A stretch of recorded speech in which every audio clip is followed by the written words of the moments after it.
is that we just started a podcast. Now we're starting the podcast, and we were talking for about a good 15, 20 minutes with no audio. No, I got audio. I got camera audio. Hey, we don't want that audio though. It'll be fine. Will it be It's fine? happened before. Will it? Has it? It'll Is be it good? Fine. Trust me, it'll be fine. Because we can go back. You see, we freestyle. We can go back. We could go back. Let's go back. I want to go. I'd rather go back. You want to go back? Let's go back, bro. Let's go. We freestyle. That's what I love about it. Let's go back. Oh my God. Let's go back. We doing it all over. Let's go back. I said we doing it all over. Because you know why? I'm gonna tell y'all why. We gonna go back. We're going back. Because my man, I don't want my man to have to work so hard, man. He got to work hard. He's okay. He know how to fix this shit. But why do that when we can just go back? But we got time. Ain't no rush in life. I ain't rushing shit. Let's do it.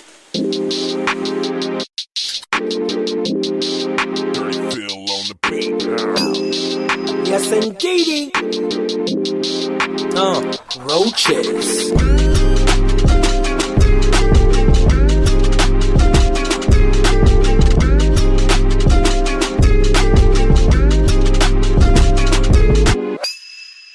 Welcome everybody, it's your boy Dirty Phil coming to you live from the exquisite destination, the places of places with all the familiar faces. This is the Stewzium. This is the Roaches Podcast. To the left of me, to the best of me, my homie gets it down to the get. You see, Big Skies, Mike Skies, the Burnt Man, and we're here.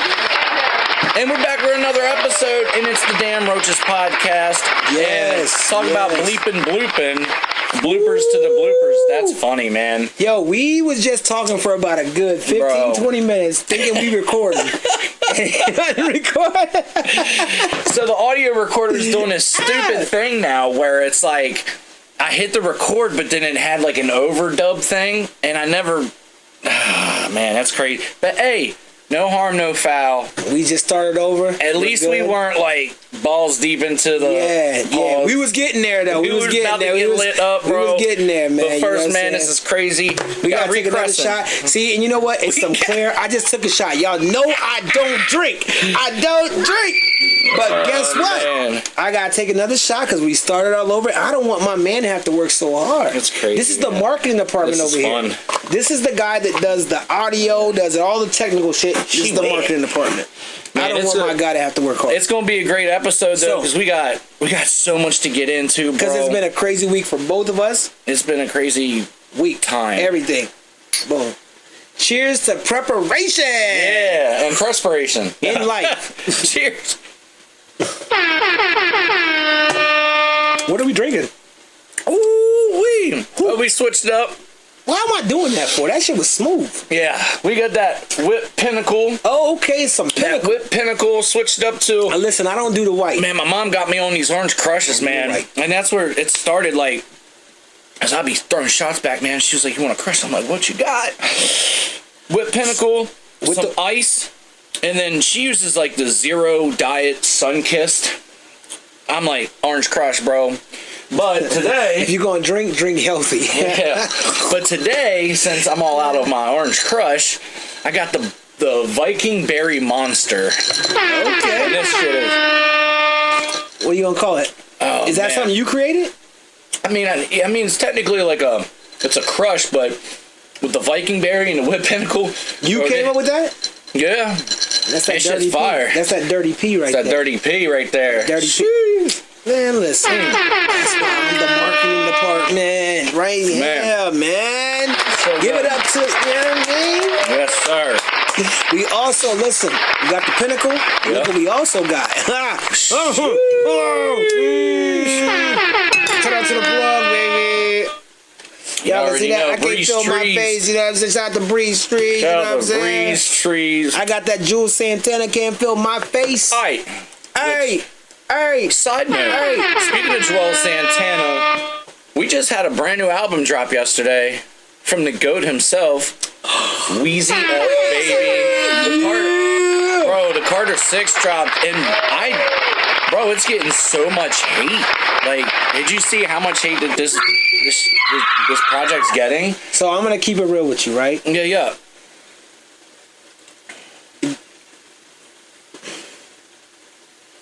We are witnessing what we have witnessed. Okay, This is what I did. I'm just gonna keep it simple. Yeah.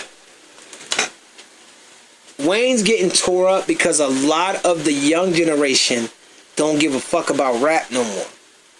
And in their eyes, it's just this new wave of rap is the way to do it. They don't care about going back to doing research on Wayne. Wayne. Yeah. And another thing is, what I will say is, the album had great lyricism. We cannot say this motherfucker was not spitting his ass off, bro. Yo. He was spitting. Shout out to Wayne, because there was not one song he didn't kill.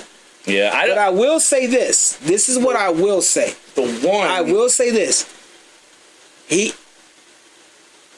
I think that whoever is around Wayne right now, because I don't know if Wayne is not signed to Cash Money anymore, I don't think. I don't know what Wayne's situation is, if he's independent or he's what he is. He's independent with Young Money. Okay, so Young Money. But it is an umbrella thing, but I think he did get out of. Okay. And, well, whoever he is around, what he's doing, them beats. The beats was the problem. I'm going to tell you right now, that was the only problem in my eyes with this album. Even the joint with him and 2 Chainz. I was like, bro, you know what's crazy, Chainz, bro? That's so crazy. Shout out to 2 Chainz, yo. Shout out to your old ass. You 58 years or however old you are. He had some bars on that shit. Bars, but man. I was actually gonna bring that up because that track's called Cotton Candy. And shout out to my boy Swede Mafia, who he co-produced on that record, which I thought that record was dope as fuck. I say the beats were a little bit different. The one I didn't really like was the Weezer interpolation. Okay. It was the okay. It was the Island. I forget what it was fucking called. But it was like a Weezer interpolation. That track to me kind of like, I don't know, kind of killed the vibe a little bit. Yeah. But going back to like, well, with the hate, a lot of it was like our generation, like the old heads who came up with Wayne and the original Carters. Like, this ain't the Carter 6. Like, this was like a sorry for the wait type shit. But here's my thing. It ain't 2005 no more. Like, times have changed, music has changed, and Wayne, clearly, who's been in the game for so long, he's evolved as an artist. He ain't doing the same shit he used to do. He's into the rock shit. You know, he's just changed. But see, my thing is, I agree to disagree. My thing is this. Think about it, bruh.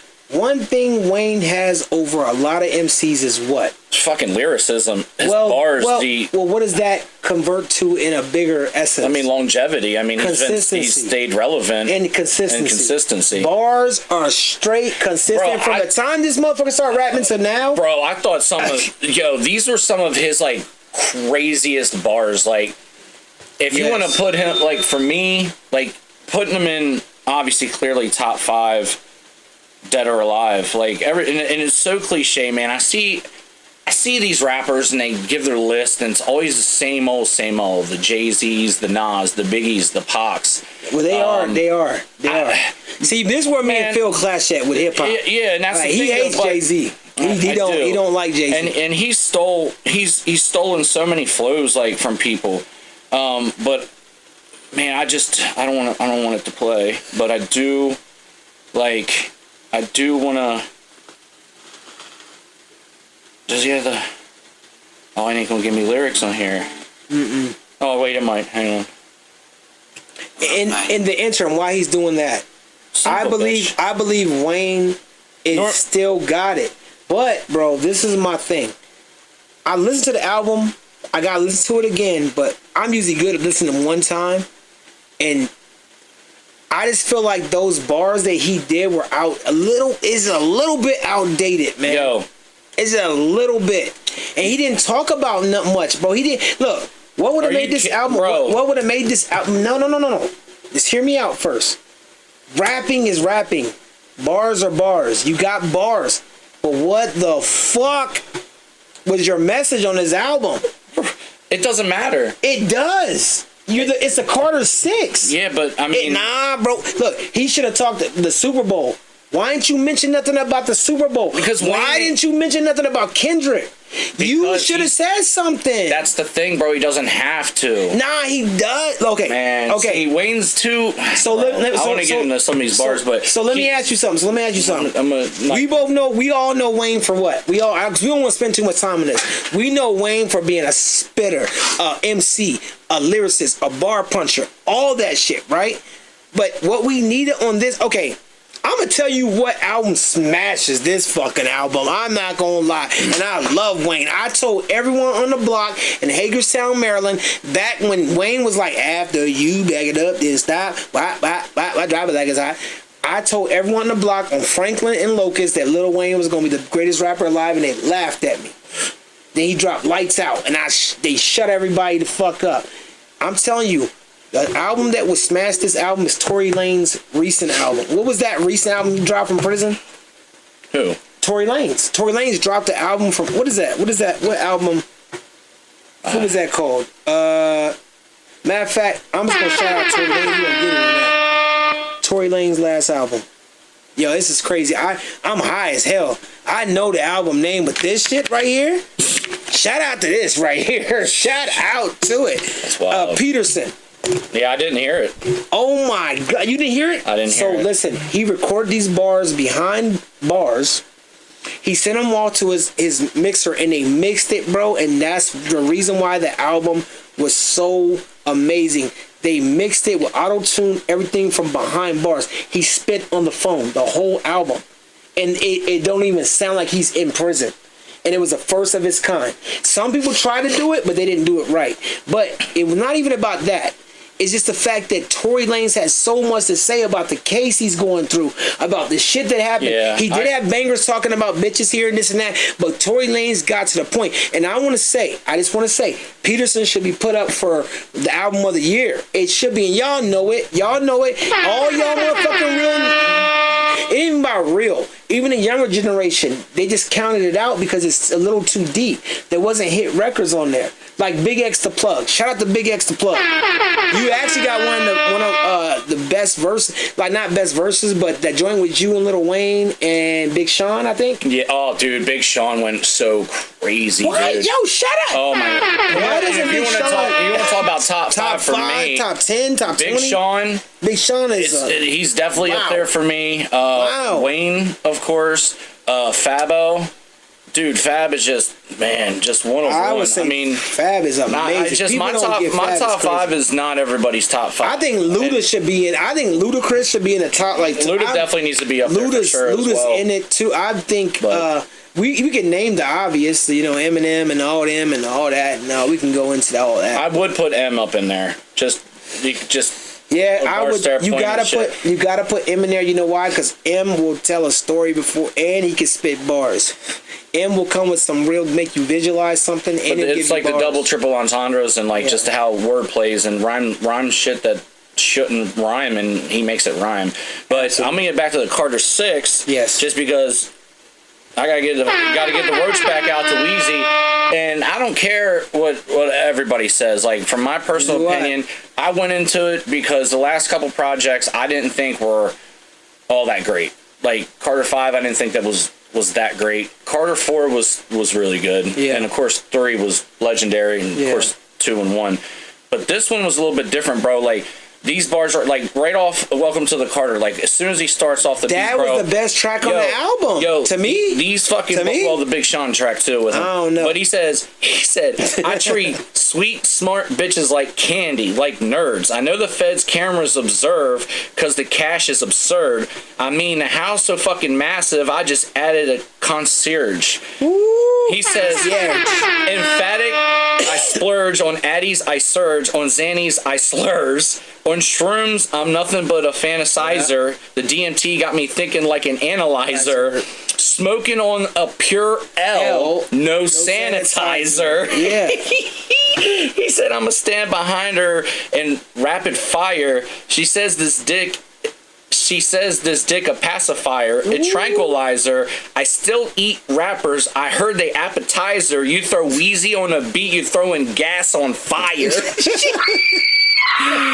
Yo. So look, this is what my point is, right? My point is, we cannot say, ladies and gentlemen, young generation, I know y'all want to hear the boppity bop, the da da, but you are listening to a wordsmith, and you're not interested in hearing that. Y'all don't care because y'all rule the music world now. Y'all's numbers are what's counting. But to tell you from an OG's perspective and from just an authentic perspective, this type of, if you're a rapper, you can learn. Like, the only mistake, in my opinion, with this album was the beat choices. All right, if you listen to Carter 1, Carter 2, he really went more of an East Coast style. He had a lot of East Coast beats, and that's what made Wayne popular. I'm gonna tell y'all, back when he's linked up with Jules Santana. Oh, dude. You know why? Because this is my opinion. IMO. He linked up with him, and you know what happened? He was getting Manny Fresh beats. Shout out to Manny Fresh, because that's what's up, right? That was what's up. That Dipset shit. But he started getting East Coast beats. Yeah. And then he started murdering samples. He got a lot of like the intro right now. He got a sample. Well, I don't want to say it's a sample. That sounds like someone made that for him. They made that. Yeah, that was specifically. You could tell like that was specifically catered. Yeah, and I almost wonder if they used a little bit of AI for that. And the reason why I say that is just because it is starting to become like. Did you see Timbaland just started his first AI record label? Yeah, he just started A-pop artist. He signed somebody, and now that's. I mean, he didn't really sign. I mean, created it, but that's what I'm saying. But that just goes to show you where we're at, and this is what people got to understand. We're not in the early 2000s anymore, bro. We're in 2025. Like, this shit's evolving, and as artists, as producers, as record engineers, like you have to adapt with the times. Like, everybody's on this shit, man. And I see it all the time. It's like everybody's stuck in this old ways of doing stuff, bro. Like, for me, like, if you stay stagnant in one thing, bro, you're never going to expand your horizons. You're not going to evolve. You're not going to push the boundaries or even push yourself to do something new. And which I think that's where we're at in today's world. And I'm cool with it. Like, I embrace it because it just adds more arsenal to the weaponry, right, so to speak, right. But keep hitting the ding ding. I like that. I like it. He's like, ding, I like ding ding. I feel like room service. I don't know. Nah, I like ding Bell ding. boy. Yeah, I like that. But yeah. So the Carter 6 was dope. And then also, while we got to get into it, the fucking Ambition, the Kid podcast, a legendary episode. We just dropped part 1. Mm-hmm. We'll have this episode, and part 2 will drop the week after that. Yes. Shout out to DJ Blaze 2 Fly, DJ Hypnotic for pulling up for that episode. Yes. It just gave it a whole new perspective because it was a room full of emphasis on music and knowledge. Mm-hmm. Everybody had young entrepreneurs, man. Had everything to contribute to the total overall conversation with it. And Hypnotic was he was awesome, with his conversation pieces and chiming in too. And Ambition the Kid, man, he's such a humble guy. And to hear his story and how he explained it and the things he went through that you don't realize, and then just to continue on, man, it was so incredible. I mean, we were just at Club Havana last Friday, and pulled up. Shout out to Havana, man. Shout out to Club Havana. DJ Blaze for the love, and we got up to the VIP section. You know what I'm saying? We were up there, chopping it up, and when you get a good time, you get to feel a little bit like what I'm saying, a little superstar action there. Feel a little important, man. But, hey, nothing wrong with that, bro. Yes. That's just what we doing, man. So and we had a good time. And shout out to Ambition. He just dropped the project. Nothing but the Harmony, an acapella tribute album, the Bone Thugs and Harmony. Which, and they even their fan page was on it. Like, got on it. Well, it was crazy too because in part 1 when he was talking about doing those Harmony videos, and this is crazy how everything comes full circle. When I had mentioned to him, as you put those up, and he's like, well, I don't know how to do that. Next thing you know, our boy did it in full suit, and how fate came to be, which was wild, is how Bone Thugs reached out to him to do that project just based off doing those acapella videos. So, again, man, just for inspiring artists and in whatever facet you're doing, if you don't try something new, you never know what the results are going to be. So that's where I say, like, that's why it's get to the 2025s and try these things, because had he not probably done that kind of thing, who knows, like, if that would have happened. But you know what though, I gotta shout him out on that too, because when you're an independent artist, and y'all will see the interview is spicy. It gets spicy up in there, and there's some things you guys didn't know. But when you were in a situation like his, it's like your back's up against the wall. You got to figure it out, and you got to come with something. And this was a great idea. This was his idea. This was a tribute, and it's one of the best tributes to Bone Thugs, because for the young generation, if you don't know, man, it's the first of the month. Get up, wake up. You know what I mean? And he's in the background with the harmonies in the background. And he did everything. He did every part. You know what I mean? Like, I thought about it. It's crazy, bro. When I was listening to that shit, bro, I'm like, bro, how winded did he have to get to do that? Because if you think about it, how that was recorded, and I'm curious to know what his recording process was at. So next time he comes through, I got to ask him that and chop it up with him and see how he did it. Because I feel like, doing those harmonies all the way through, it's almost like you're using your voice as an instrument, and like how grueling that process may have been. But you know what though? You know what I mean? But I mean, I do, but he's an R&B singer. You train yourself. It's nothing. If I could sing, it'd be nothing. Yeah, I mean, rapping to me is harder really because you got to use more of. I think you got to push out. You got to do a whole singing to me, carrying. Yeah, I guess it could be both. You can use your voice. You do need to use your more diaphragm more or whatever. And shit. But to be that trained and that accurate, man. Shout out to Ambition. Shout out to Ambition. Yeah, we appreciate it, man. And we also got, before we go any further, we do not want to forget this, and we wasn't, but we got something special in the building. Yep. This is the brand new segment, the Roaches Reviews. Roaches Reviews. Bring it on. It's the Roaches Reviews, and shout out to our boy Nikolai Povich. Yes. Vice City Tattoo man, has brought out and came out with a new beverage. Yes. And it's our favorite kind of beverage, especially your boy, the connoisseur. So we gonna get into the suspenseful review here on the Roaches Reviews. The review. Gotta love the preparation, by the way. And to make them extra cold, your boy has a little trick that he does where he wets the paper towels and then stuck it in the freezer. And then the paper towels, I mean, and two of them are gone. Because two other people had taken one and had a great nothing. They had everything great to say about it. I am anxious. Yeah, and look at the preparation. Shout out to you guys, crazy, man. Bro. This Shout is out the rough edges. Bro, this is getting hung up in the Stewsium. Yeah, by the way. After I'm done with this, Shout out the rough edges. This actually it's like I don't want to say strawberry, but it has sour ale with dragon fruit, mango, and banana in it. It says keep cold, drink fresh, and you can follow them at Vice City Tattoo. And I know a lot of y'all gonna want to ask, like, what is the percentage? It's 6% alcohol. 6%. Yes. It's a 16 ounce. There you go, a point. And what it runs roughly about $20, less than $20. Is that about for 4? Yeah, for 4. For 4 of them. 4. Man, this is crazy, man. Shout out to our boy Nick, man. Shout out to you, man. And I saw it fucking, it's pink. Look at the preparation, man. This is gonna sell. Yeah, this is incredible. This caught my eye. I just love the can. It's like a collector's item. It is sick. Hey, cheers. Cheers to innovation, man. Yeah, and our boys and our family. Yes.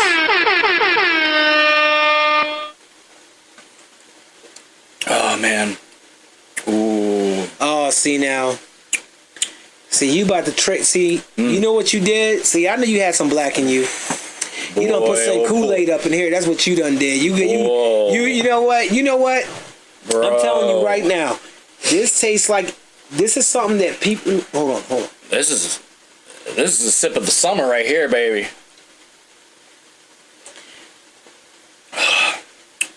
Damn. That's fire. Bro, the combination of the mango and the banana. Yeah. That with the beer. Yeah. Your boy gets so fucked up on this shit. Whoever did, yo, this is, yeah. A lot of people that would drink this are gonna be like gonna go through the first can so fast because the taste. And that's where it gets you. That's where it gets dangerous. Cause you're on your second one and man halfway you like oh. See me, I'm not a drinker like that, but I do when I'm here. Of course, I gotta celebrate with my guy, my podcast partner on the Roaches podcast. You know what I'm saying? Hey, Nick, shout out to you and everybody, your crew, whoever, Rough Edges. Yeah, you know, whoever it is that helped you do this and the idea of the pink. Yeah, that's genius too, bro. It fits the color scheme of the motherfucking shop, man, bro, man. And also, bro, and not only that. We'll get up with you, man. We gotta come probably pay you another visit, man. You've done a lot since then. Yeah. A lot has happened, man. We gotta get back up with you, man. You know where we need to set up at? What's that? The game spot. There you go. In due time. Shout out to you, man. Shout out to Nick, This is awesome, man. I gotta tell you, man. I'm gonna finish this definitely before. Damn, Rough Edges Brewing. That's awesome! So, Brody. This episode is brought to you in part by... It is brought to you in part by... Motherfucking I Can't Feel Your Face. Yo, and look, check this out, right? Shout out to Jules Santana once again. And check this out, too, man. I got these joints. This is crazy. But what sells to me is the packaging. Check them shits out. They're for $1 right now, right? And I know y'all probably laughing like, yo, what the fuck, Big Skies? That's crazy. But what sold me is all different types. They got all different types of flavors at 99 cents. If you an old head like me and you smoke Swisher Sweets in games, sometimes they can be harsh and they can have like a little burn in your throat. These right here, I'm telling you, is more of a Swisher Sweet, but without the burns. Smooth. Like, I'm telling you, get nothing but weed. And it's the packaging. They got red packaging, pink packaging, green packaging, different. It is all about the display at the end of the day. And it's 5 blunts for $1. Dude, let me tell you, I would never get no cheap ass like burning shit. This shit is amazing, but I know they're gonna go up probably $3-4. They just came out, but yeah. Once they get a little buzz going, but maybe that's how they stay ahead of the game now. I mean, be cost effective in this day and age, which is. It's just insane. Yes. You know what I'm saying? Yes, but moving on. So once again, that was Roaches Reviews. Roaches Reviews. And we all about that motherfucking Vice City Texas pink right here, baby. Yes, sir. Rough Edges, man. Shout out to you guys. Yes, sir. That's and now we gonna move along to what's been going on, bro. Oh yeah. Now look, I'll tell you this. There is so much, man. There is so much going on in the world right now. You know, one thing that I just found out, more or less, there is I don't know if you know about the Titanic, that submarine situation that happened. I think maybe, I don't know, it was like 2 years ago. Yeah. The submarine. Titan. Yeah. Well, the guy, I think his name is Stockton Rush. Bro, they're trying to say, this just happened, you know what I mean? Like, I know by the time this comes out, there's going to be more on it probably, but they're trying to say that the guy, the mastermind behind the whole thing, that he had already planned to go down there and die. He was suicidal. Oh, shit. Because he was so obsessed, and it was to the point to where it was becoming a problem with everything, with people he was working around or whatever. They noticed he was so obsessed that he was on a murderous plot to go down there. He knew they was going to die, but they said he was suicidal, talking about, you know, and he didn't care about taking 4 others with him, but he did it because he wanted to be a part of the Titanic's legacy. Oh, wow. Allegedly. Not a very good legacy, I must say. Not a very good legacy, but my thing is, did he accomplish his goal? I don't know, but I just heard that, you know what I'm saying? So, I don't want to say shout out to them, but that's just crazy. That's what I heard. Yeah, that's some wild business right there, Jack. And then we got, you know what I'm saying? I don't know if people are keeping up with this, but I think a lot of people are. Papoose and Remy Ma.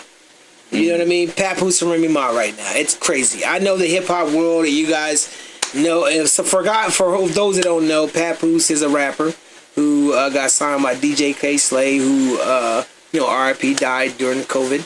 But he was a $1.5 million man back in the day. Right. I can't say too much on Papoose except for he's the guy that. And shout out to you, Pap. Shout out to you, Pap. A lot of the young generation ain't gonna know him, but he's the guy. Alphabet rap. He did the alphabet rap, but he also is the guy that rides around in his car, and you like, who the fuck is this spitting like this? He's probably one of the most dangerous one of the best MCs in the world. Like, probably better than your favorite rapper.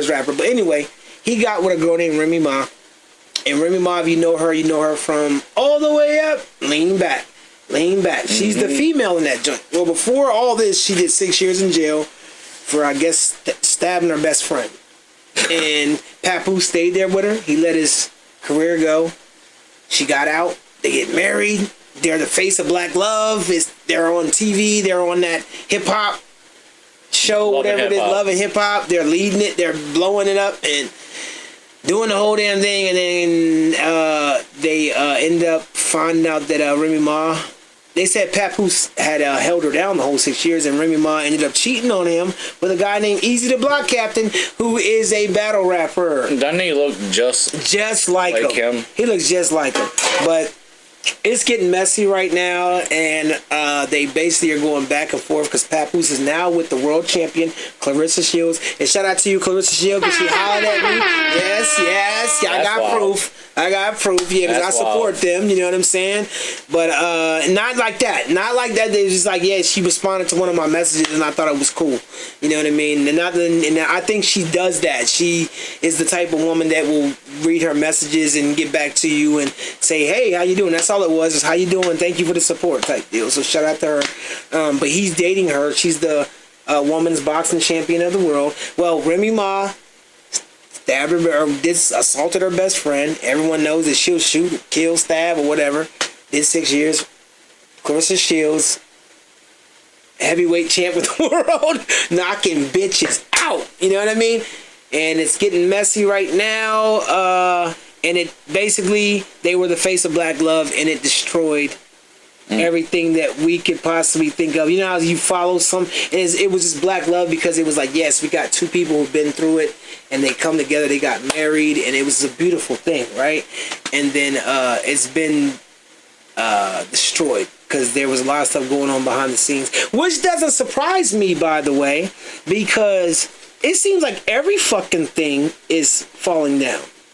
People you thought that you could look up to. People you thought that you can base your life after, that were heroes to you. I mean, people that were bigger than life. When you grew up, Bill Cosby. When you grew up, man, hip hop. Now, what is one of the biggest? Oh, look, take time. Oh, my bad. Smacking the shit. My bad. What's one of the biggest names in the world right now? Sean Combs. And what are they called? Diddy? Huh? Diddy?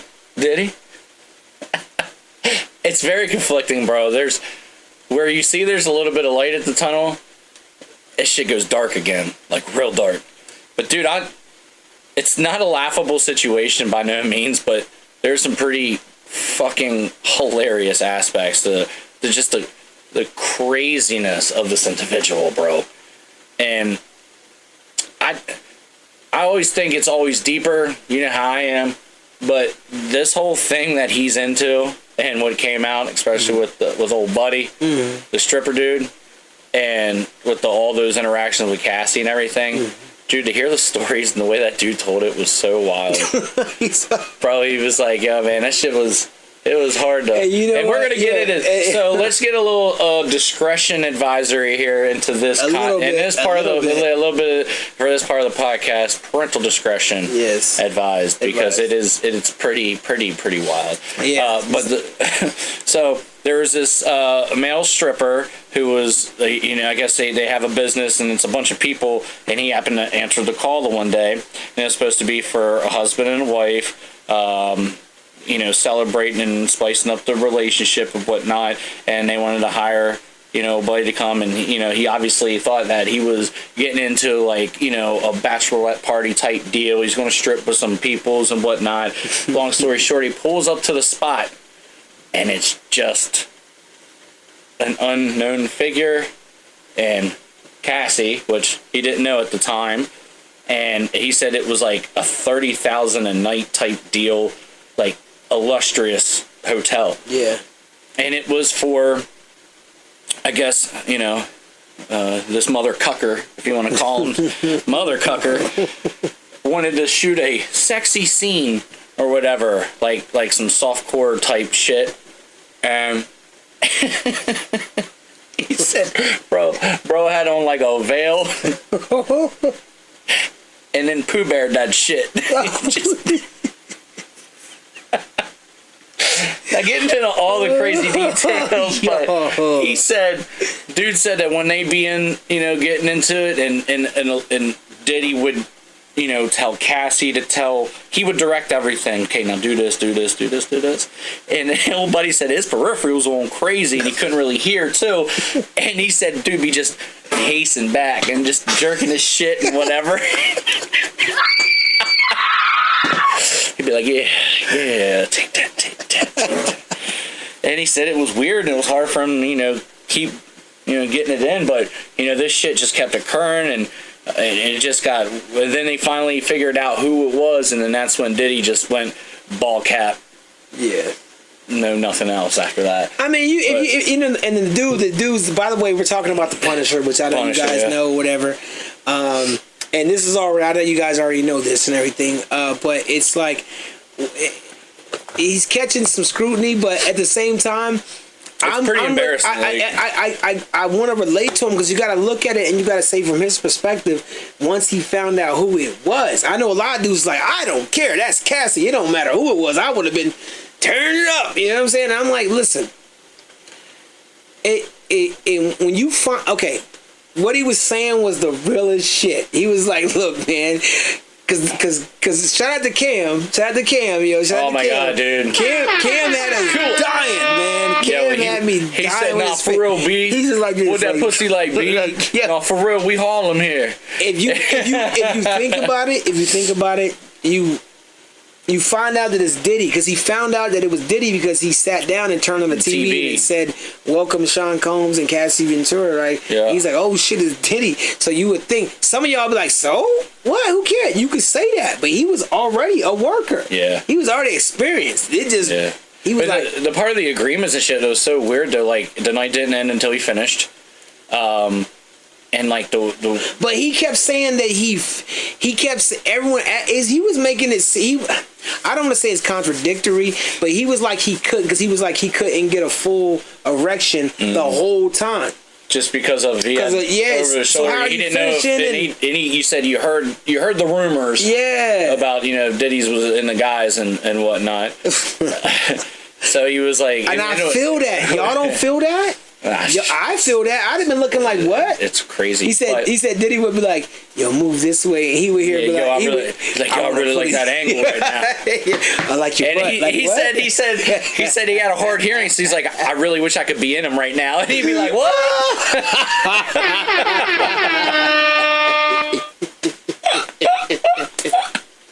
He'd be like, yo, I don't swing that door, B. Yeah, man, it was like, he could just say, he could be talking to Cassie and be like, hey, you look good, baby. He'd be like, yo, I heard, I would love to put that in you. And they're like, whoa, hold up, man. That's the craziest thing, though, man. But there, I mean, obviously, it was a really good story, but it's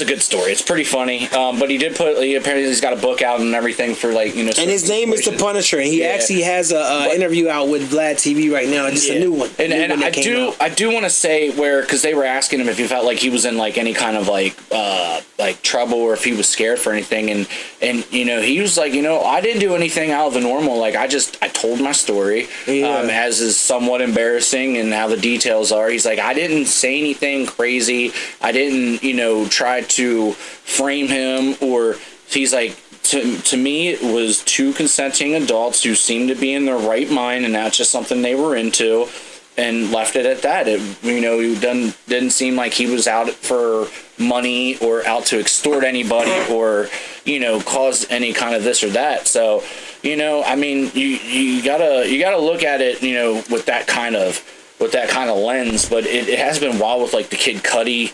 Everybody's bitching at Kid Cudi, saying he's a fucking snitch and everything, but like, let's call it what it is, man. Like, according to the court and the stories, and when you're on the stand, I mean, you're not supposed to lie, so you don't really have to say allegedly, but Diddy breaking into his house and fucking hurting his dog, and then trying to blow up his Porsche with a baby oil Molotov cocktail. Yo, what is it? But Diddy and the baby oil, bro. Like, Diddy's a low G. If it was him, which it wouldn't have been probably, because he'd have sent somebody out there. Baby oil. But you know what though, Kid Cudi, to me, you can't say, okay, this is for this knowledge for the young generation. Man, Kid Cudi has never claimed to be a gangster. He's a civilian. So he doesn't claim to be, as far as I know, that he's never claimed to be that a gangster, a part of nothing, the streets or nothing. Nah, dude, so you can tell he's just like... He's a civilian. He's going to testify. Leave him alone. He's got to tell the truth. He's normal. Yeah. I'm in pursuit of happiness. I know. I know it's gonna be good. I'll be fine. Come on, man. All he did was he was just getting a piece of Cassie, and Diddy was mad, and Diddy went over there and tried to handle business. He thumped in there. He was like, here's the craziest thing. He stomped in the door like, hey, like that. He slid through the door like that, and he slid and put the dog. He was dancing in front of the dog, making the dog all like him and shit. And he slid his ass into the bathroom and locked the door. They don't even know how the dog got in the bathroom. And the door shut in. Diddy walked in doing the Diddy dance like this. He walked in just like that with it. It's crazy, so man. My thing is this: you can't call Kid Cudi a snitch, guys. This is just a lesson for you. You know what I mean? I don't agree. When I heard it, I was just like, "What are y'all talking about?" He is a motherfucking civilian. So just leave Kid Cudi alone. We good with that. But I don't know, bro. What do you think as far as? Who do you think, if you've been keeping up with it, because some people ain't keeping up with it, who do you think, if I would say, have you been keeping up with it? Yeah, I've been checking in for the daily updates and things like that. So who do you think's winning right now, the prosecution or the defense? I think quick, we'll go through this quick, because this can go forever. Oh, my bad. Fuck, bro. I think for me, I can't sway it one way or another. I believe the prosecution is probably a level up. Now, what the Punisher did, obviously, I don't think that would hold any kind of real plausible value on making Diddy guilty. Mm-hmm. Like I said, he didn't sabotage his name. He just said what it was, and he told the truth. If anything, I think that kind of helped a little bit. But there's still more that's going on. And I don't think Cassie has necessarily did anything for her defense in that regard, too. Yeah. Just because of, the evidence that they have. Yeah. You can say you're a fearful for your life or whatever, but you're not just going to continue. There's ways out. Yeah. There's clearly ways out. Clearly a messed up individual also. All right. I think they're both guilty. If I'm going to be 100% honest with you, I think they're both guilty, and I think this is just kind of a scapegoat to get out of it, and I don't think it's going to go in her favor, and I don't think it's going to go in Diddy's favor, especially with Diddy with some of the other new allegations that had came out. Yeah. Bro, the funniest one right now is the Tootsie Roll. Yeah. But you know what, though? Did you see the Nancy Grace clip? I did. She had a fucking Tootsie Roll. Yeah, but look, I want to laugh at it. I want to laugh at it, and I may have. But I also got to say, women be saying that shit, doing that shit all the time. But, I mean, it wasn't just that. And it's like, but I feel like this, man, and I it's to a point to where if you can get $1 right now, if something even happened, you're gonna. Everyone's like, he's a billionaire. I can get me at least, you know what I mean. Apparently, he doesn't have money like that. Apparently, his money is all over on like islands. Nah, bro. He put his money. He's smart. What he did was the old trick. He allegedly transferred his everything into his mom's name. Bro, look, this is how this is gonna go down, in my opinion. I could be wrong, but with everything, because we will sit here for years talking about this shit. Yeah, it's just so. My thing is, I think, and I gotta read what I wrote down because, all right, in my eyes, who's winning? I think it is me personally. I think it's the prosecution that's winning. And it's back and forth. It's back. I even seen today that the jury's in favor. A lot of them look they're in favor of Diddy. You know what I mean? But I also think that the prosecutors have shown with what he's charged. They have shown that he's a bad guy beyond dispute. He's a bad guy, and he beats up women. He holds women over people over balconies. Bribery, buying the tape from Mr. Garcia. He bought that tape for and he's $100,000. Arson with the Kid Cudi thing, they've proven that, and the government has showed enough elements that they can proceed on all charges. Yeah, I feel like that. The RICO, I feel like that's been proven, and at the end of the day, people were like, the RICO was basically funded for made for like gangsters like John Gotti and all them because they couldn't really catch them and shit. And you have to prove a certain. I think I'm not like the money that you're making is going towards the business is all this extra shit, right? Yeah. You're like, how can that be with Bad Boy? And my thought process on this is, at the end of the day, his businesses funded all these alleged escapades. His associates assisted him. You need people. You need a. Yeah, the RICO charge goes with a full group. Yeah, a full you get constituent, like everybody who's all involved. Yes, it's rare that it's one person, but they're charging one person with the RICO. It ended up being. Should be all. Yeah, it should be. It should be. I don't know. You know where I learned that? The Dark Knight, baby. Yeah. However you learned it, wherever you learned it. But movies don't teach you nothing. The bribery, the threats, and so I believe it's been proven. The goal was to help to protect his image, protect him in secrecy and association. It makes it a RICO, in my opinion. You know what I'm saying? So there's enough to convict him. And it's crazy because it's like, and now we all know why 50 Cent hates him.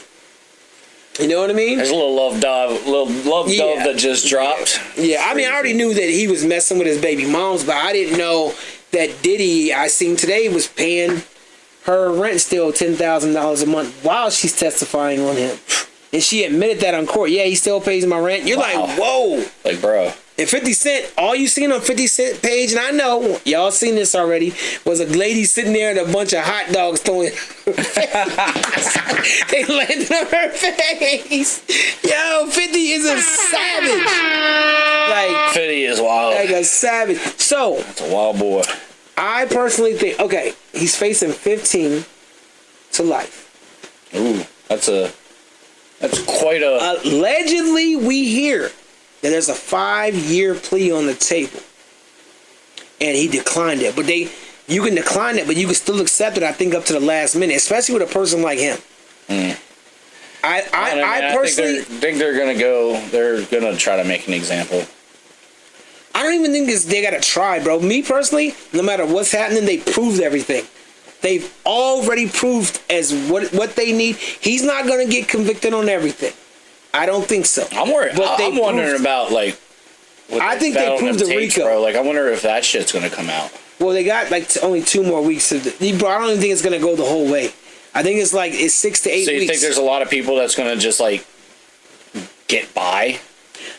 What I'm saying to you is, unfortunately for me, because I looked up to this motherfucker and I wish I can go on, because we can do 5 hours on this shit, bro. I can do 24 hours talking about P. Diddy, because who did I used to be back in the day? You know who I used to always say? I recorded tracks with you, my guy, saying I'm the what of the game? Diddy of the city. Yeah, man. Yeah. You know what I'm saying? I looked up to this man. It hurts me to talk about this shit. Yeah. But I look at it like he's going to get convicted. And what he's going to get convicted of is not what we think. It's not going to be no 15 years.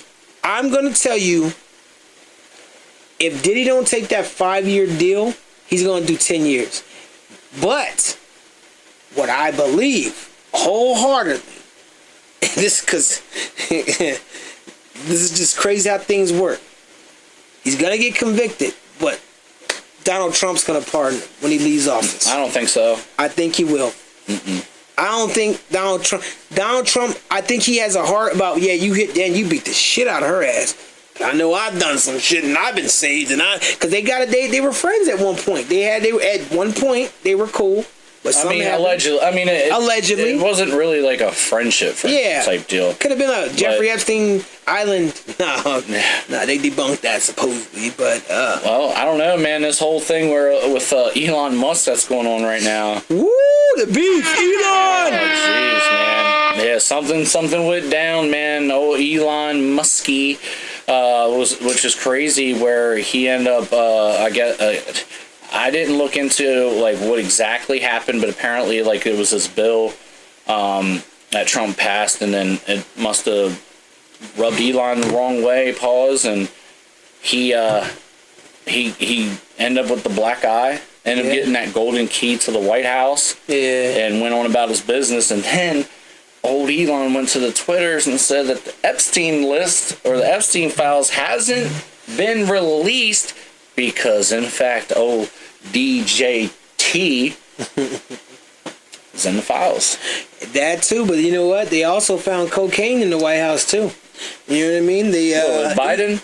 Yeah, well, Elon, you know? What do you think? I don't know. I didn't hear that. Yeah. They're investigating that. Wow. So it's like I feel like it's funny because you're watching a big ass fucking marriage end. Bro, it's like a big bromance. It's a reality show, man. Now it's a bromance breakup. But so we are all clear.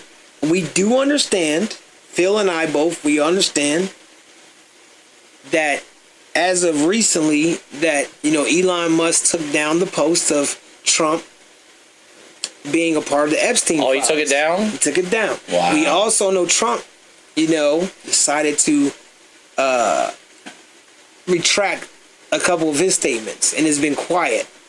So maybe something's going on underneath the scenes and they're talking. They're having that people talk to each other like, hey, don't do this. Man, they probably gotta wonder, like, what fucking reality are we living in?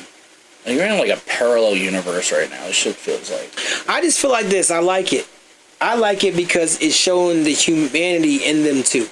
It's showing that they are not like Eli. Okay, Elon, you are a human being. He got his you don't like his bill. The first thing he did was go to X and talk shit. But my thing is that's showing that he's human. Fine, okay, you didn't like the bill. You're keeping it real.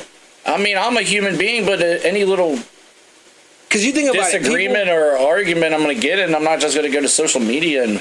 But you think that's their first argument? I don't know. I don't think so. I think they've argued before. I'm just saying, like. I think it's egos, and I think that he's speaking. Like, you think about it, he has reason not to like that bill. I just personally think that I just think it's just asinine that the first thing that people want to do in any kind of disagreement or argument or any kind of dispute is go to social media directly. Yeah. I think it is the dumbest, childish thing ever. Like, it wasn't brought up like that, man. Like, but to touch on that real quick, not to keep interrupting, but good. It's what if this isn't the first? What if shit's been going on? And then what if this wasn't their first? That was more of a general. That was more of like a general statement. It's just like the way that the world is. Oh, you're saying like totality. Don't take it there. Yeah, got you. In totality, I'm not just talking on like that specific situation. Got you. But it's just how everybody is nowadays, man. It's like one little thing, and you immediately go to social media and just look like an ass. You know what I think too? I think people are compulsive. In his situation, I think it was a pressure situation. Yeah. I don't think he's compulsive. See, we are free to do what we want to do. No matter what Elon Musk says, he does post what he wants, but he don't. You know what I'm saying? Because of who he is. He know what to post and what not to post. We would see much more than that shit. He'd be like, man, this motherfucker been getting on my nerves. Yeah. I only went around him because I wanted him to pass this bill. I only wanted this shit. This motherfucker gonna do this? Okay. Because you're the president. What Trump is showing him is that I'm the president, motherfucker. I got more power than you. I don't care how much money you got. Well, in certain areas. With this whole situation, like Elon lost like $34 billion of his own, and it looked like another $134 billion in Tesla. Listen, You know what he just said? Just allegedly, right? So I don't know, but you said billion. That's all I heard was billion. Mm-hmm. That's what caught my ear. This is not a game, ladies and gentlemen, on what's going on. But I do pray, and I hope that they, because the two of the most powerful men in the world, is get it together, man. We don't need to be. I do like the humanity, though. I like the humanity in both of this. It not that it needed to come to the world, but it's good that you're showing that you're human. That's what I like about it. I don't know what's gonna come out of it. You ain't affecting me. And I hope it ain't affecting anyone that I know or. Just the funniest thing to me, just observantly, is like how the society is in 2025 than let's say 2015. The biggest difference in like politics, how everything's on social media, and all of like just it's clearly an open book. I mean, it's not like they're hiding the details, which I guess could be a good and or a bad thing. But you gotta wonder, and I just thought about it, like how do we look to all these other countries? And like if you think like the Russias and the Chinas and the North Koreas and how those places are ran, and how the United States, and I have love for my country. I love living here, land of the free, home of the brave, ladies and gentlemen. But the thing is, the U.S., it's fucking. We're falling off. It's going We're crazy. Falling off. I think our so-called we're the greatest nation. It's starting to really get to the United States head in total, and I mean that from like all facets, man. It's just from like the food and just like the way things are, and just like the drama and just all the shit that we're seeing, man. And it's like it's the injustice too, bro. I mean, it's crazy. Just the whole. When we were talking about the world, everything, and it's just leading into what you're saying is about how. Things are taken for granted, and look, even our justice system is being questioned, which has always been, but more than ever now. Take Tory Lanez, man. Mm-hmm. Yeah, that's the biggest crazy. Take Tory Lanez. That to me is the elites controlling and making sure that they don't want certain things to get out, and the whole thing. Let me check the Canon or the Nikon. But real quick. I think the biggest thing with the Tory situation is how he was so openly spoken about not signing to record labels, and how you can make money in those NFTs that he dropped, and how he's like, now there's 60,000 or whatever, and he can make all this money with that being independent and literally landscaping it for up and coming artists. And at the end of the day, the record labels and the higher ups and the elites, they still want to control the record industry. They still want to control everything. Yeah. And to be a young black man to figure that out and say, hey, you don't need to do that. Yeah. Yeah. Yeah, man. I definitely. I just feel like it's sad because if you like, why isn't he out? I know it takes time. But if you got proof that somebody's innocent and it's right there, I know it's got to go through the system and everything. I know they got him in a safer place, but it's kind of pointing to the fact, all the evidence now is pointing to the fact, it's just so simple that this man stuck to a code. I don't think it was a street code. I don't think it has nothing to do with snitching or anything like that. I just think as a man, because I'd be damned if I'm sitting. I think he was wrongfully accused. I'd be damned, but bro, think about it. I'd be damned if I'm gonna go to jail and sit as long as I've been sitting knowing I'm innocent. Yeah. And I didn't say nothing. So my thing is, I think that he as a man, it's not up to impress the world or to live by living by his own code as a man. I'm not gonna snitch on that girl so that girl can go to jail. She got kids, man. I'm Tory Lanez.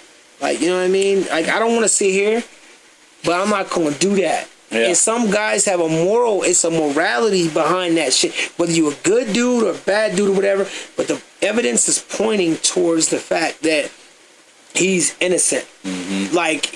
And that Megan just went with what the fuck ever. Because she was probably so drunk Well, she really don't remember. You gotta think about the company that she keeps and who she's affiliated with. They got ties to, which really kind of steers the course of who else will be brought to light. You know what I mean? Yeah. And did you see the picture? Another Sean is what I'm gonna say. Did you see the picture of Tory Lanez after he was stabbed up? Brother. So you have to send it to me. So I'm gonna send it to you. I'm gonna plug it. We're gonna plug it in right here. Here. Now, you seen that was crazy. Blood all down his body. When we hear you're stabbed up in prison, he got stabbed 14 times allegedly. I think that's the facts, but I'm gonna say allegedly. And y'all seen that blood, that coagulated. Now I won't say coagulated, but it looked like thick tar. When that man was walking down the tier, you seen the blood covering Tory Lanez's body. It made y'all all look and be like, holy shit, he wasn't just stabbed. Look how much blood that is on his body. Because I looked at it. That had to have been. And that was a murder attempt or something. And he got lucky too. Apparently they were saying that if it was like an inch or something, like in or out or whatever way, like it was the blood loss for me. When I seen the still picture, he got a still picture of him walk like this and the blood on his body.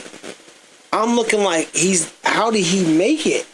Like that's deep stab wound. This wasn't no little poke here. All praise to the Most High. Yeah. All praise to the Most High. I like that. That's my God. You know what I mean? So it's like this is the question I want to ask y'all, and maybe you can leave it in the comment. Do you think, and Phil, what do you think about this? Do you think that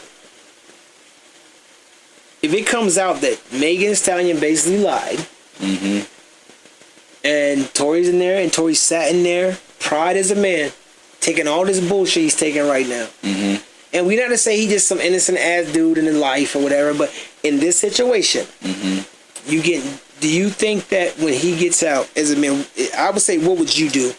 Would you advocate for her to be charged? I mean, I think that'll be in the hands of.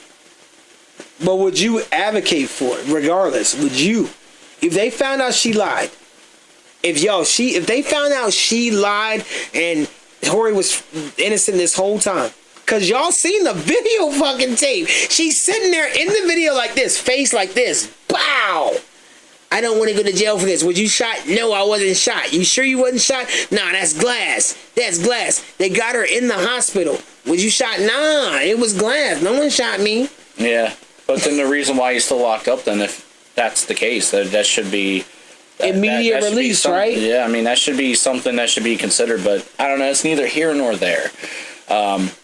So I don't know. I'm not in that situation, bro. I don't know if I honestly have an answer for you. I'm just gonna keep it real. I'm not gonna fabricate anything. If I don't have an opinion on it, I can't. Absolutely. I got you. Me personally, I would press charges. That's what I'm saying. You're not gonna have me sitting in there or whatever. I mean, yeah, I get charges. that. Tory Lanez, Megan Thee Stallion, y'all leave it in the comments. What do y'all think about that shit? And before we go any further, yes, I think it might be time to maybe steer in another direction and get into what we call the segment of segments. Yes.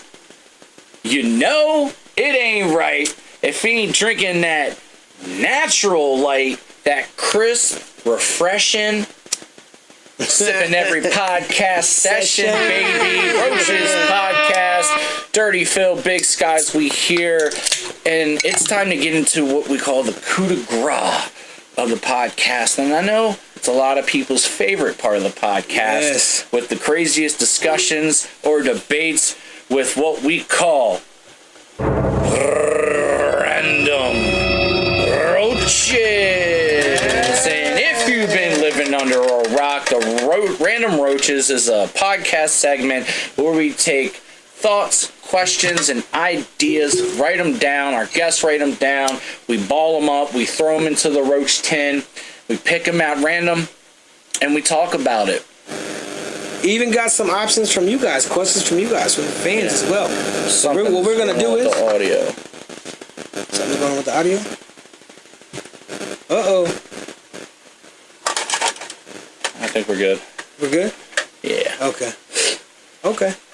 That Good. was weird. Woo. A little disturbance in the force. Yeah, man.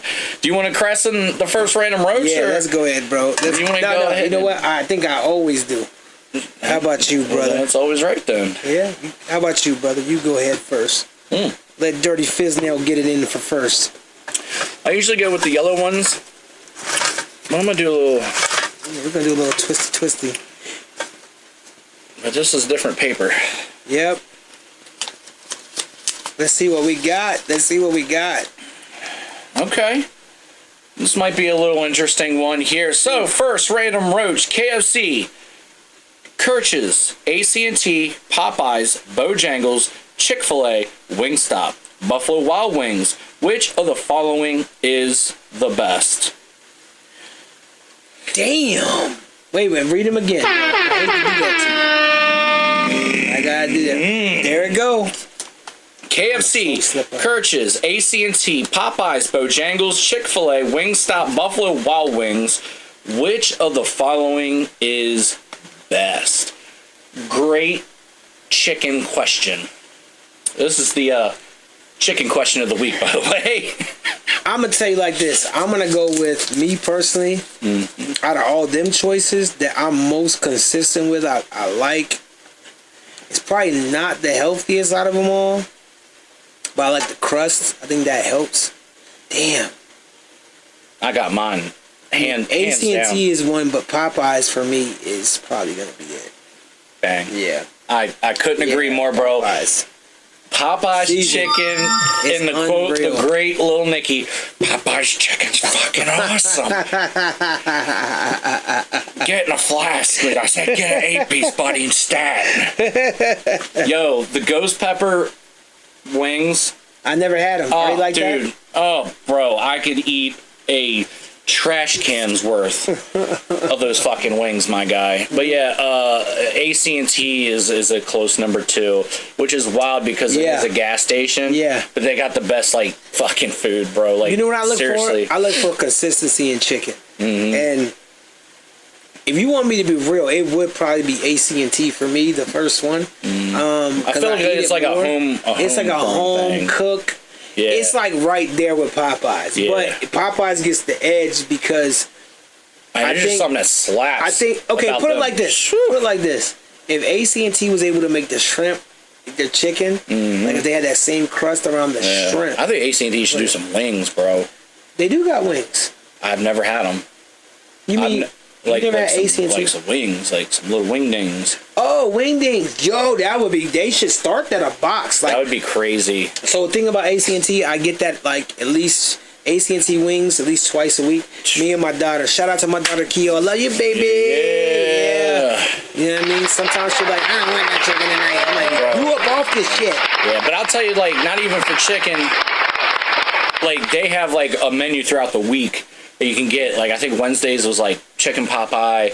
Mondays was always like meatloaf, and I never had this until I had the AT&T meal with their meatloaf. Bro, they do brown gravy and ketchup on the meatloaf, and I'm telling you, bro, like that shit slaps so hard. Yo, and then their broccoli cauliflower salad. There's no endorsements here, bro. It's just your boy. Yes, he wasn't sculpted from walking, and I love me some food, bro. And look, let me tell you something, fellas. Do not be ashamed to take your girl to the AT&T over there on Halfway Boulevard. Is it Halfway Boulevard by the mall? Is that what that is? Yeah, but over there by FedEx. My Do favorite not one. be ashamed to take your girl on a date there. The one over there by the mall, the AT&T. Because trust me, they got a buffet in that motherfucker with the chicken and the grit. Bro, I'll be honest with you. All types of shit. The one on Garland Grove is the one that slaps. Where's the that one for at? me. By Walmart Center. Is that the one over there by Sharpsburg? Off of Salem. No. By the Walmart Center. McDonald's, Second and Charles, GameStop, the Home Depot. Oh, that one right there by the that's Party City and shit. Yeah, that's like the mega AT&T. That's shit slaps. I mean, that one could be one now too, because they got showers and shit. That's how you know it's a big one. But the one I'm used to is the one over there by the mall. That I'm like, it used to be at home base even when we were over at FedEx. Come on now. Motherfuckers. We go over there and get a plate, bro. Shout out to them, bro. Let's go, AC Shout and out Tizzle. to AC and Tizzle. And I also gotta say, one of the best cheesesteaks I've ever had too. They have probably one of the best cheesesteaks ever too. Okay. I gotta throw that out there. AC&T? Mm-hmm. Yeah, because it ain't big cheesesteak guy, man. Because I remember we used to do the show Nobody Likes when we had like that midnight slot, and AC&T of Sharpsburg Pike up on coming back from Shepherdstown. Yeah, we would stop and get it would be cheesesteak Tuesdays, and bro, them cheesesteaks slap so hard. Shout out to so good, man. Fucking cheesesteaks. Let's go. Random Roaches. What you got for us? Wow, this is old. You gotta, well, not too old. Is Drake a sore loser? Yeah. Yeah. He's a sore loser, all right. Yeah, I don't think we even gotta explain that. He's a sore loser. Yeah, I agree too. He's a sore loser. Yep, gotta be. Oh, that went under the couch. Yeah, right. We got. That's all right. It went under the couch? That'll be all right. We'll get it. Oh, shit.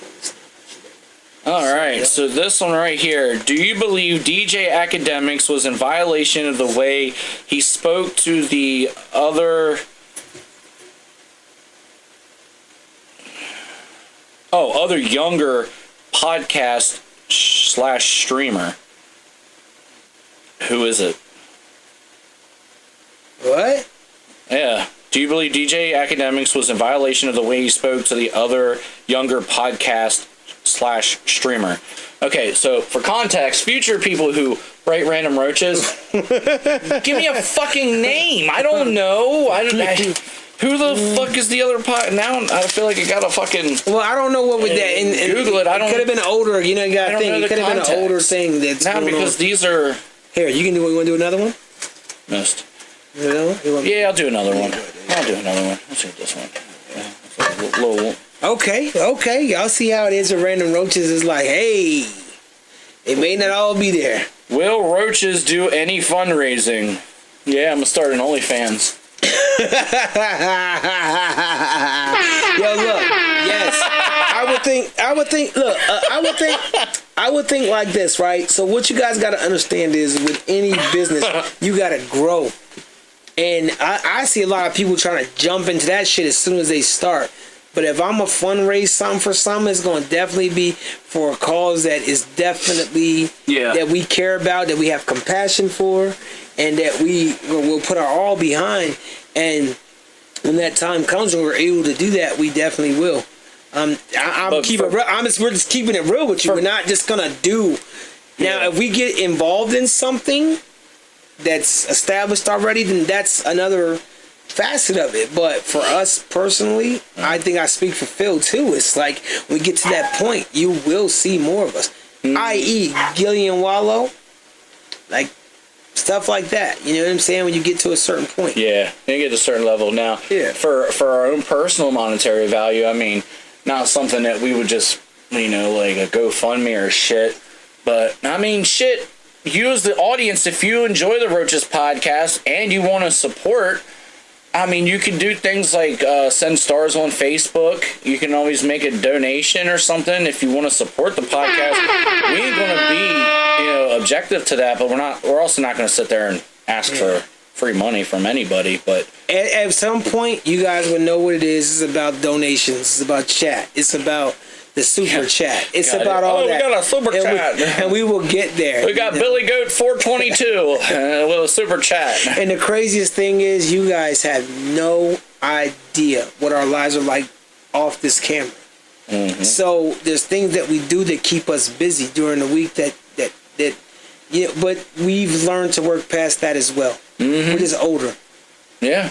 So I think more, things are gonna happen. Different way of thinking, man. Things are gonna happen. Mature and sure, my guy. Things are gonna happen. All right, what do we got here?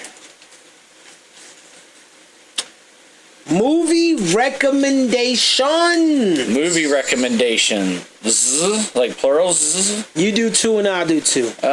Movie recommendation. Like, what's the context? Like recent movies? It says just movie recommendations in general. Yep.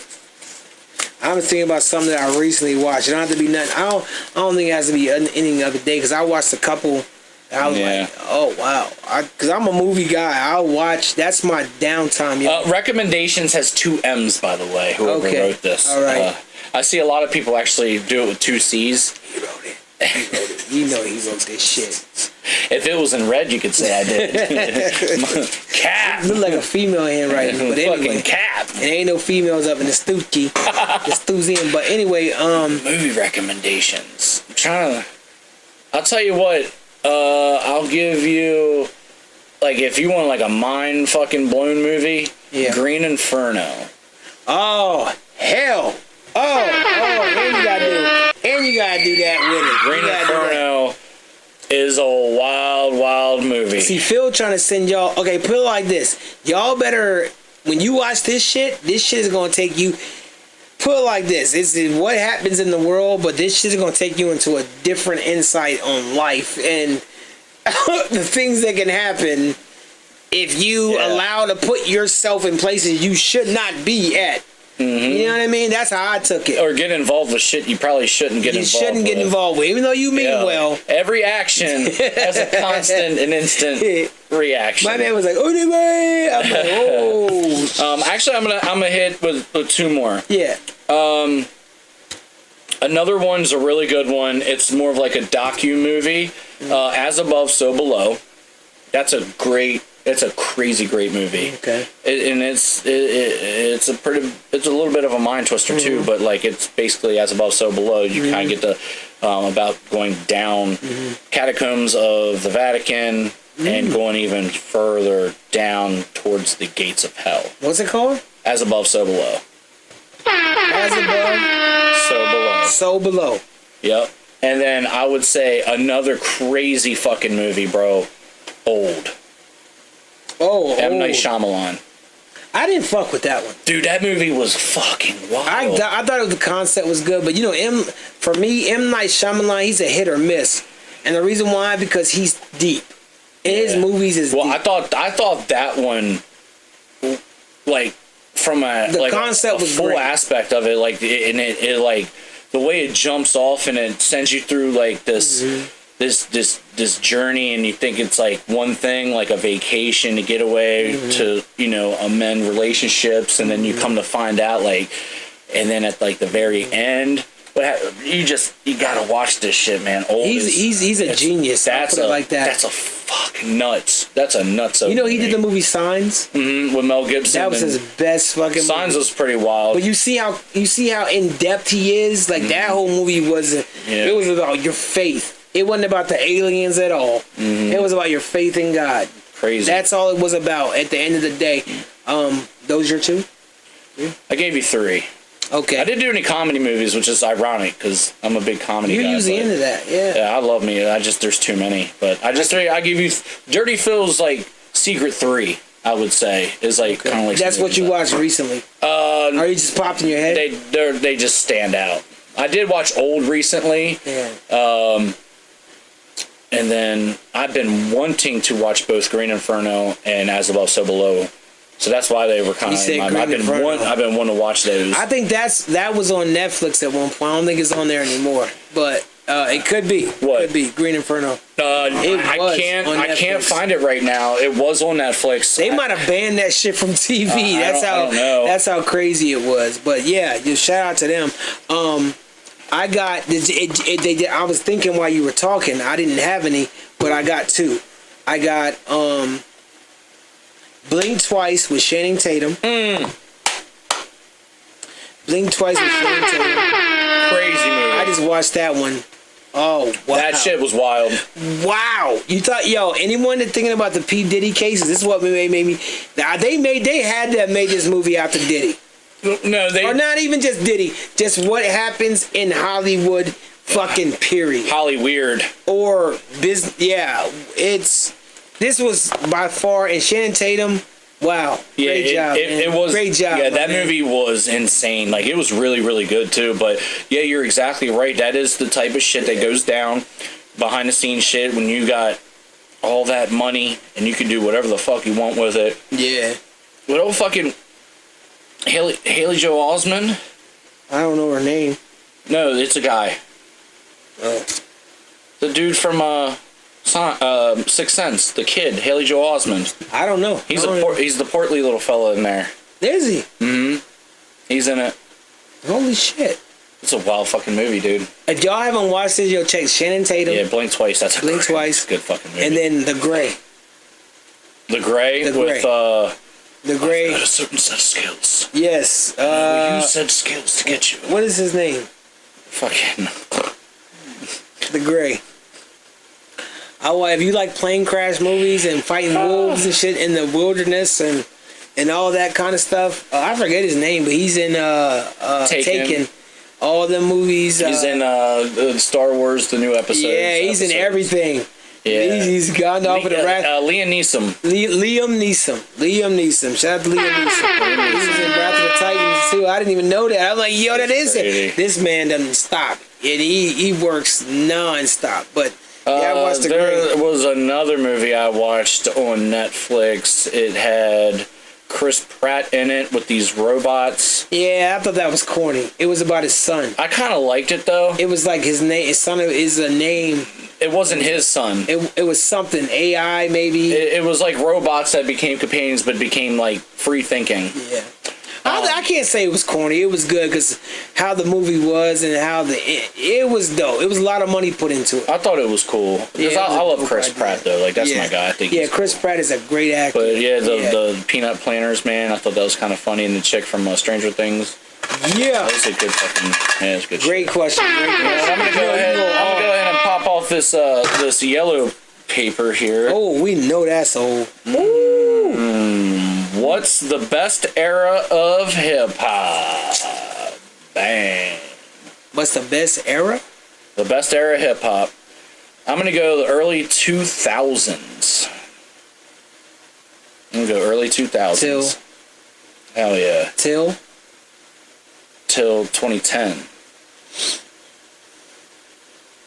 I'd say from like the early 2000s, like 2003, 4, 5.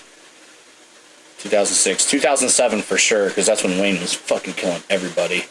2008, yeah. And just I'd so say we're from clear, like the 2000s to the 2010. And just so we're clear, how old are you, Phil? 38. I'm 46. So we're clear. So you can see the difference of trend, and because that's very important when people talk about music. Mm-hmm. They don't ever discuss, because your age can determine a lot. Even though that shouldn't matter, because some people are in tune with old shit depending on their parents, but it does matter. Yeah. I would have to say for me, it was the best era in hip hop. And I would assume it don't have a time frame, so hip hop. You think about the 90. I would say 19. Me personally, I'm gonna say 1990 to about 2010. Okay, so you're like taking 2 decades then. You said bet because I'll say the era. I'd say the 2000s. I'd say from 2000 to 2010. But what I'm saying is, say like that decade. So that's what it said, era. Mm-hmm. So for me, an era is not a. It's not a. For me, when it says an era, it's no time frame. It's just about. So you're thinking like 80s, 90s, 2000s. Yeah, it's like that era. But the 2000s is different for me because it changes so significantly at like the 2010 to 2020. That's even what I'm now saying. to 2025. So like if you got like the 80s, 90s. I won't say the 80s. I won't say the 80s because the 80s was just it was boom bop. But my thing is the early 90s. Whenever I was, I remember. See, when you say hip hop, I'm gonna keep it real. Hip hop wasn't as big as R&B when I was coming up. R&B was everything. TLC, So I Creep, yeah, and it was BBD, Bell Biv DeVoe. It was a lot of dancing, and then it. But wasn't that 2000s? No, it turned TLC. Nah, bro, that was your 90s. Give me the red light special, bro. That was in your 90s, bro. That was all, baby, it's your, maybe 94, 93, 95. Somewhere around there, bro. All through the night. It's all that shit, all the... Crazy Sexy Cool's 94. Yeah, bro. Like, that shit is like that. You know how I know? Because I was in Japan at this time. And that shit equivalated. Tupac broke the mold. I'm gonna tell you right now, when Tupac hit, how do you want it? How do you feel? He broke the mold of that song right there. To me, how do you want it? How do you feel? Man, broke the mold between. Let me tell you this though, that song right there, in my opinion, broke the mold. Cause R&B, that type of R&B, TLC, and all these motherfuckers that were making that type of music, John B, everybody that was singing. Tupac brought Jodeci in when Jodeci was a dope hip-hop dancing and all that and made rap with it. So to me, that was one of the greatest hip-hop rap songs, and then he blended it to make it what it is now. You know what I think, man? Yeah. I'll be honest with you. I think what's great about Dirty Phil and the Roaches podcast is I say the shit that nobody wants to fucking say. Yeah.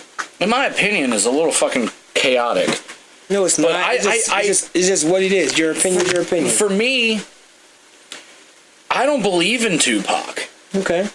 I think, and there's fucking video, like, Tupac legacy live on, I get it. I'm not taking that away from the impact that he made.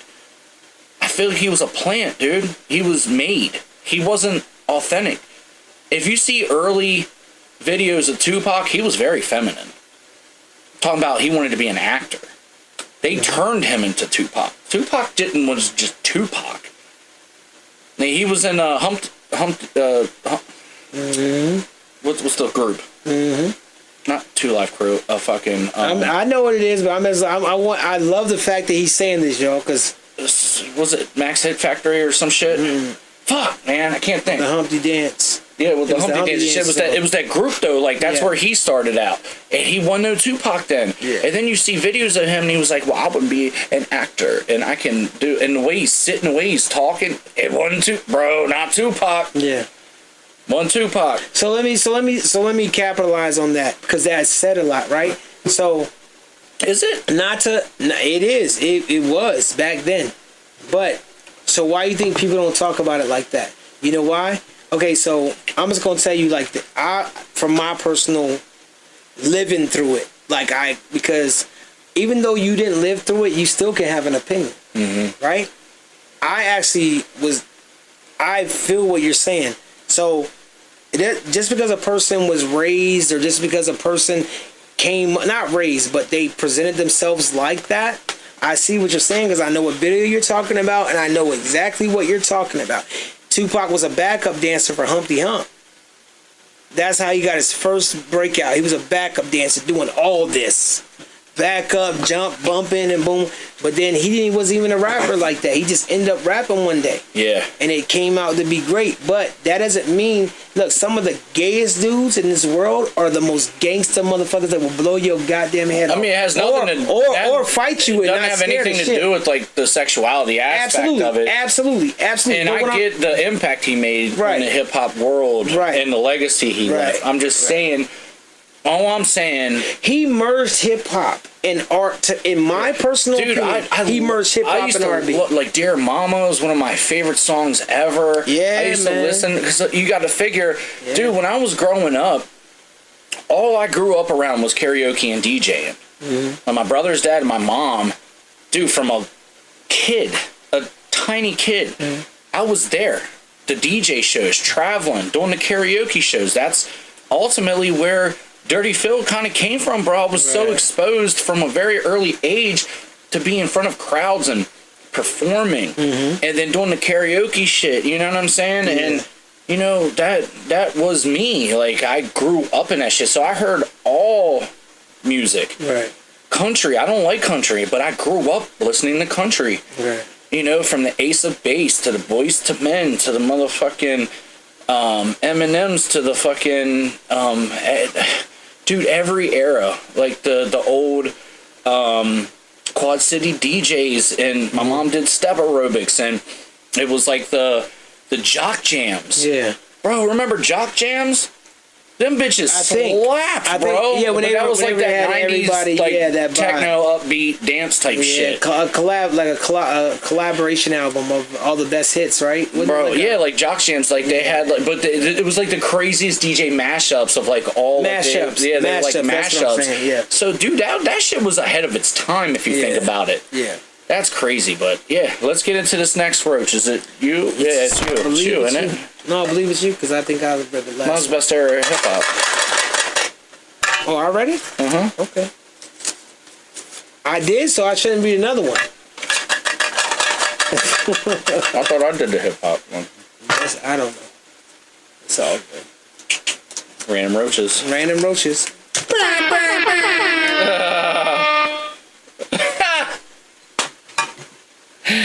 Whoever wrote this, you motherfucking savage. Yeah. Have you ever had your salad tossed or tossed one? LMAO. Pause. That's a big no for me, Captain. Listen, I'm just gonna keep it real with y'all. Fuck no. Nah, Listen, son. I keep telling, like, it's not telling, but I just can't reiterate enough that my asshole has a stop sign right there. If you enter, you will get blown Mine has the fuck up. Do not enter one way only.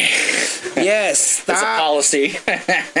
Major bombs, major. Yeah, nah, bro. And a lot of people are like, man, you don't need the booty, you know? You need the booty. I'm like, bro, you know what? Females, like, listen, I don't, and I know a lot of y'all be wanting to do that because it's a new trend. It's like it turns you on that you can do that.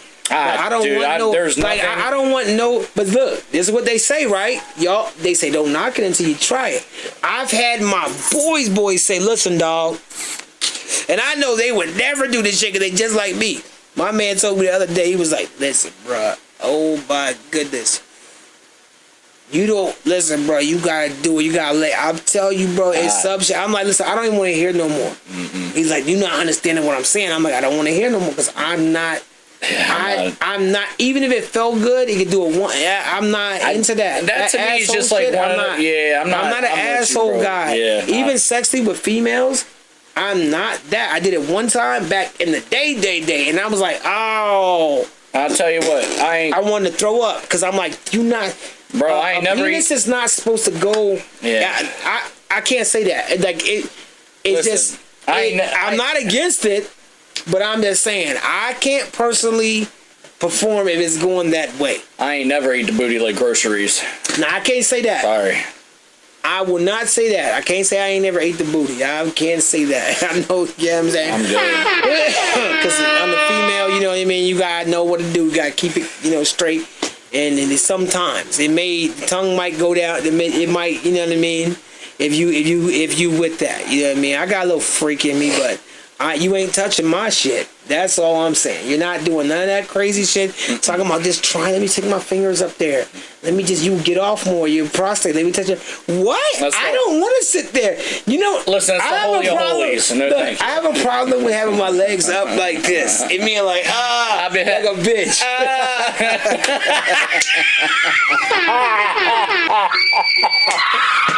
Bro, do you know what you look like? You're like, got your fucking your balls dangling or whatever, your feet up in the air, like.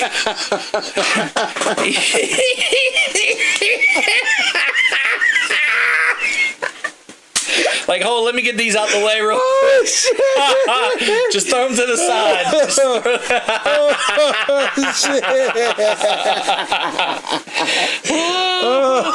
Shit. The Roaches Podcast, ladies and gentlemen. Let me take my balls this way real quick. Let me just move them out the way. Oh, man. Yo, there seems to be a roadblock here. Oh, my God. We're having a great time on the Roaches Podcast, man. This was a good episode, man. We got some shit out the tank. Pause. Mr. Ben had to get up from that one.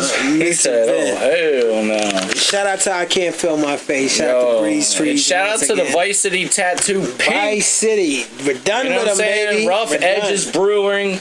We had the very first debut Roaches Review. Yes. Fucking endorsed highly. Delicious. Yes. It's the sip of the summer, I'm going to call it that. Yes. Patent it right now. Sip of the summer. Yes, sir. That joint's fire. What we got coming, man? What we got coming? We got Dirty Skies. We got Dirty Skies coming. I'm dope too for you. I'm dope too. That's going to be coming. And listen, y'all. I do got to announce something here. I did announce it the other day. I am having a major surgery coming up. July the 16th. and I am going to be out of commission for a while. I'm getting all my teeth pulled out. When I talk about all of them, we're getting them all pulled out, and I will not be. We're going to see what I can do, because I don't put no type of. Doctors have told me that I wasn't going to be able to do a lot of things, and I was able to do them. So we're gonna see where it goes, but the reason is because, as you know, I'm a burn survivor, and I was told about 15 years ago that I'm gonna need surgery on my teeth and probably have to get new teeth. So we're going for implants, but this might be like a whole year's process. You know what I mean? Just because of bone marrow issues and all types of stuff that happened in the accident 15 years ago, but. We're still gonna push through. I'm gonna be dropping a single at some point called Volcanoes, and this one right here, my knuckles. This one right here. Sorry, Dirty Phil went to use a slop sink. This one right here is definitely it's gonna be my lead single. I'm not sure what I'm gonna drop it on. You know what I'm saying? But I'm gonna drop it. A lot of people love it, the vibe, I'm excited for y'all. You know what I'm saying? To actually hear Volcanoes. Huh? Keep them shout outs going. Absolutely, man. Shout out to everyone who shout out to District Cannabis who supports us. Shout out to Antietam Brewery who supports us. Shout out to anyone who just again, we're gonna shout out to Vice City Tattoo. Yeah. We shout out to all the people that support us. I mean, hey, I can honestly go down a list of people, you know what I mean? But shout out to anyone that supports us, you know what I mean? We've been doing this for me and Phil were talking about this earlier. Yeah. We've been doing this for 2.5 years now. You know what I mean? 20 episodes in, over 20 episodes in. This is actually episode 20. Yeah. And we've never choreographed anything. We've just done everything off the whim, and that's how we like to do it, because it's not even about confidence. It's like that's how we want to do it. Authenticity. Even with our guests, we don't have certain things. Hey, you want to keep it authentic and real, and not have it sketched out. I mean, anybody we bring on, we already have some previous history with, or we know what's going on. So, but shout out to everybody who's going to be coming up on the podcast. We got some great guests here, and maybe even some few surprises, some returns. Yes, and I mean, it's just going to keep going. Also, I want to shout out to Dip, Too Hot Too Heavy Productions. We were supposed to get that done, but of course things happened. We both got everything happened, whatever. But we got some great time spent. Shout out to you. Shout out to the video that was dropped. You know what I'm saying? Enter the Burp Man. Enter the Burp Man. Produced by Dirty Phil. You know what I mean? Shout out to you for that, bro. Good numbers on that. I'm sorry I didn't promote it as much, but I think we're almost at 5K. You know what I mean? For not non-promotion in studio shot. And we're gonna get at you, my brother, to get this popping and everything for the Roaches podcast. So shout out to you once again, Dip from Too Hot Too Heavy Studios. Sir, 5 p.m. We appreciate you. 5 p.m. 5 p.m. streaming now. Yes. Everything just drops on May 3rd. So it's doing some work. Yes. I get some Spotify notification. It's on everything streaming. Everything streaming. Apple Music, YouTube. Yes. It's everywhere. You can even film a TikTok or an Instagram reel or a Facebook reel, and if you use 5 p.m., the tracks will pop up, and you can do a little video with my music on there for you. And if you do, tag it. Yeah, tag the Roaches Podcast at Roaches Podcast. Tag Dirty Phil at Dirty Phil with 2 R's. And even tag Mike Skysburton. Yes, sir. Absolutely. You know what I'm saying? Absolutely. And I got a quick little shout out. The young boy Daquan. That's Daquan has leased out 5 beats. I gave him a little inside homie hookup. An R&B, a very, very talented voice. Who's we're going to be working on some music with him too, developing him. So a new artist that we're going to be bringing in. I don't like to count the chickens before they hatch, but I got a good feeling, a good intuition. And it's just more people just bringing on. You know what I mean? If I feel your vibe and stuff, we'll bring you into the museum. It's not about nothing else but just recording and having a good vibe and getting some work done, making dreams come true. Absolutely. You know what I'm saying? And then stay tuned for next week. Ambition the Kid, DJ Blaze, Too Fly, and DJ Hypnotic Part 2 will be dropping after this episode. So stay tuned for that. And we got more things to come. And I'm actually working on another project too. So we're non-stop, bro. It's non-stop. You know what I'm saying? Go. Let's go, man. And on real quick, I do gotta make a shout out to Ryan Collins. Shout out to my guy Ryan Collins. Shout out to Ryan. I did want to give him a roach pack here real quick. He hit me up and wanted me to collaborate with him and getting a beat pack together for Universal Music Group for sync licensing and beats for like television shit. They're working with like the Oprah Winfrey Network. Okay. And I just got some plugs. So shout out to him, man. I appreciate the love and reaching out to your boy.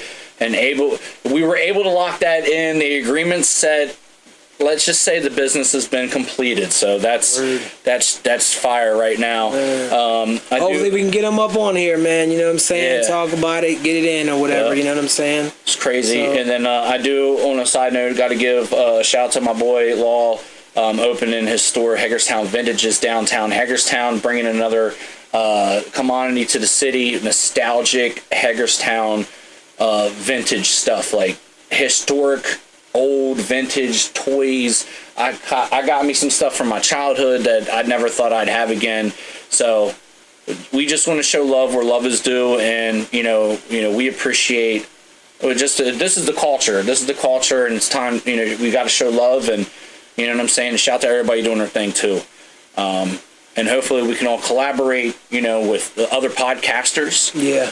Other people doing interviews and looking forward. And you know what I'm saying? If you want to be a part of the Roaches podcast, I know we usually hit up people, but reach out to us, man. Like, just hit us up. Right. And we'll see if things work try out. Our best. Yeah, we try our best to get back to you, but you got to understand something. Like, and I got to reiterate this. It's because, I basically I run the marketing department. It's not gonna be just you can't just you gotta have some kind of track record. We're not here just to have you here and you aren't versed in what you're doing. You don't have like your ducks in order. You know what I mean? We come a long way from doing what we doing, so we're not just gonna put you on there because you're asking us to.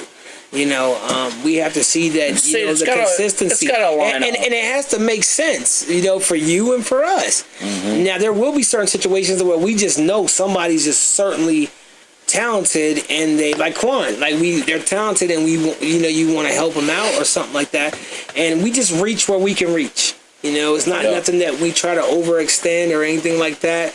We try to help as much as we can, and we're devoted to that. That's one thing that we're devoted to is just help. You know what I mean? It's not promising you anything. Don't come here thinking you're promised anything, or just because of who I am or who Dirty Phil is or whatever. You know what I mean? And that's not to be arrogant, but we've had those situations before. People, are entitlement or whatever, or feel like it's about your talent and what you bring to the table. And I know Phil can help that situation come true, and so can I.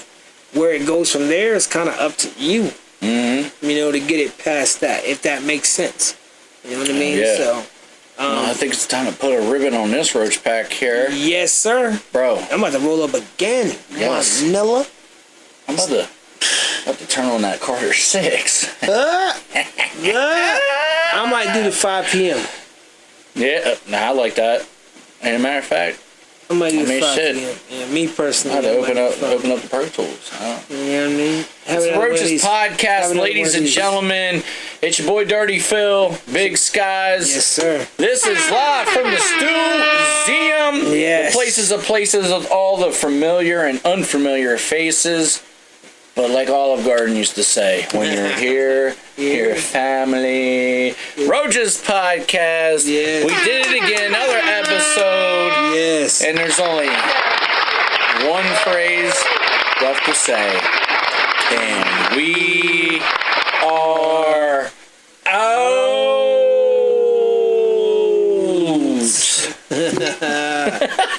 Yes. DJ Horn.